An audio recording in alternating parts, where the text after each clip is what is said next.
Alright, so as we were talking about before, we're going to talk about joints next in the body. And we're going to start off with fibrous joints and see kind of what separates them from the other types of joints like cartilaginous or synovial.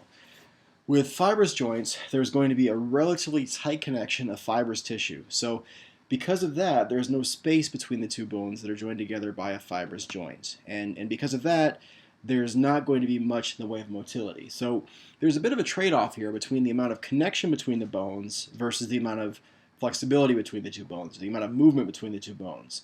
The tighter the connection is, the stronger it is, but on the other hand, the less mobile it is as well. So a classic view of a suture or a fibrous type joint would be those in the adult skull. So the bones of the skull that we talked about before are connected or joined together by what are called fibrous or sometimes called suture joints there in the skull. The next type of joint is a cartilaginous joint, and so cartilaginous joints are those that we find in other parts of the body. Again, not especially all that common. Cartilaginous joints are much less frequent, for example, than synovial joints. Synovial joints are the ones that are much more movable. So when you think about classically, we talk about your joints, you're thinking about things like your elbow, places like your shoulder.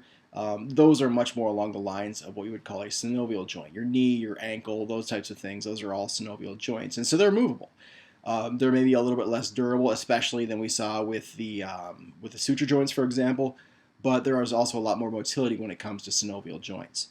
We talked before, previously in the first section, about how there is typically a thin layer of cartilage that remains over the ends of the bones, the remnants of what was there when you were developing as an embryo and a fetus. That's going to help the surfaces move past each other more smoothly.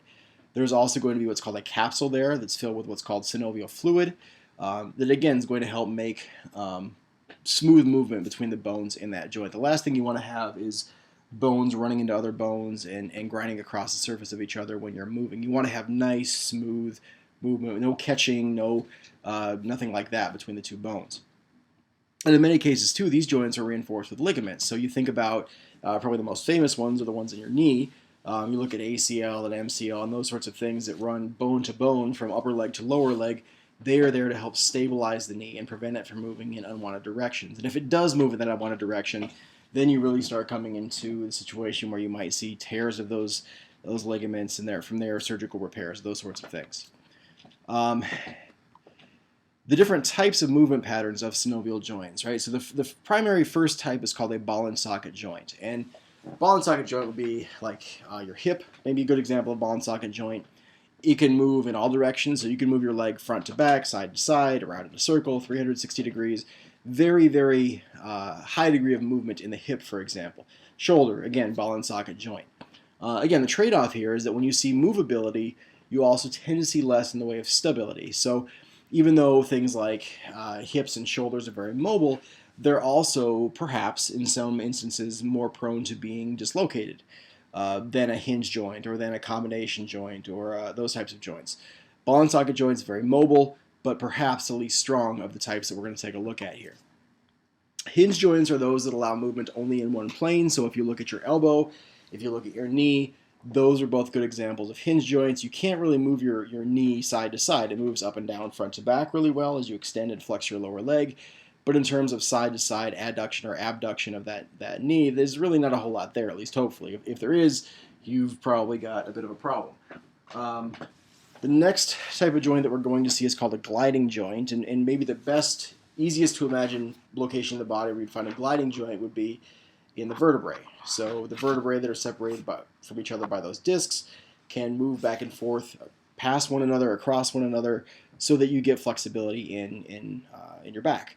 If you've ever known somebody that's had to have vertebrae fused together because of an injury or a condition of some sort, they lose a lot of the motility because the gliding joints have been fused, and again, there's less motility as a result. The fourth type of synovial joint is a combination joint where we see some combination of the other three types. So a good example of this would be like in the lower jaw, in the mandible, where you have both a hinge joint, so you can open your mouth, open and close it, open and close it. There's also gliding joints, so your lower jaw can move front to back, and all of those things, or both of those things, help when it comes to speech, as well as chewing up and processing your food. Not so much a ball and socket in the jaw, but you definitely have the hinge and gliding joint type, so it certainly qualifies as a combination joint. So again, just some images here to help you imagine what this would look like. Ball and socket joint, so you've got the top part of the femur fitting into the hip, into the socket here. And so you see movement in all directions, front to back, side to side, 360 degrees. It's very, very modal. Hinge joint, less mobile, so we can move front to back. The knee can extend this way, it can go back this way. But as far as coming out of the screen toward you or away from you, out of the screen the other way, not a whole lot of movement in that direction. And then gliding joints, again, they're moving back and forth past one another. These vertebrae here can move back and forth, but that's really about the extent of the motility for those joints. And then a combination joint would be some combination of two or more of the other ones. All right, so from there, just a quick image or look at the knee, and we see a lot going on here, right? So we've got quadriceps groups, lots of muscles up here in the thigh, quadriceps up here. This is part of the hamstring down here. There's the bottom part of the femur kind of poking through. We see the patella or the kneecap. We see patellar tendons. Down here, for example, we see ligaments all over the place. We've got a tendon coming down here connecting the biceps femoris to the lower part of the leg. We see a ligament. Lots and lots of connectivity happening there. Very stable, right? This joint can produce movement in the back and forth direction. You can flex the hamstring and relax the quadriceps. You can relax the hamstring and flex the quadriceps and go back the other direction. But because of all this connective tissue in through here, there's going to be very, very little movement in that direction. Also some cartilage in there as well, the base of the femur, the top of the tibia, to help produce smooth movement there if at all possible. Again, ball and socket joint, just a closer up view of that to see how that joint might appear. When it comes to joint damage, a couple of the main types that we'll see, there are sprains, which is where we have ligament damage, ranging from a tear all the way up to a complete separation of the ligament itself. They can be relatively slight, they can be extremely serious. In most cases, they're almost always extremely painful. We can have bursitis. You may have heard about that in professional athletes. Bursitis is where you have, typically in the knee especially, there are sacs of fluid there to help provide cushioning and support for the joints.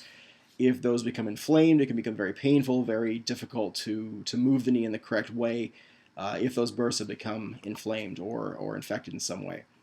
Osteoarthritis is where we look at a breakdown of the bone over time versus rheumatoid arthritis, where we look at an actual inflammation of the synovial membrane in the joint itself based on autoimmune conditions. So basically the body is attacking itself, and where that's expressed is in the synovial membrane of the joint, where we see inflammation, pain, swelling, tenderness, those kinds of things, which make it very, very difficult to move. And the swelling can be very, very pronounced in some cases. In that case, if it is rheumatoid arthritis, it can be severe enough where artificial joints might be considered because the damage is more or less permanent. Those synovial membranes don't repair very well at all. If they're damaged beyond repair, then the only other viable option, if you want to have continued function, is to have some sort of artificial joint placed in there. So that is the end of our chapter on the skeletal system. What I'm going to do now is wrap this up, and I will very shortly get started on the chapter on the muscular part of the musculoskeletal system.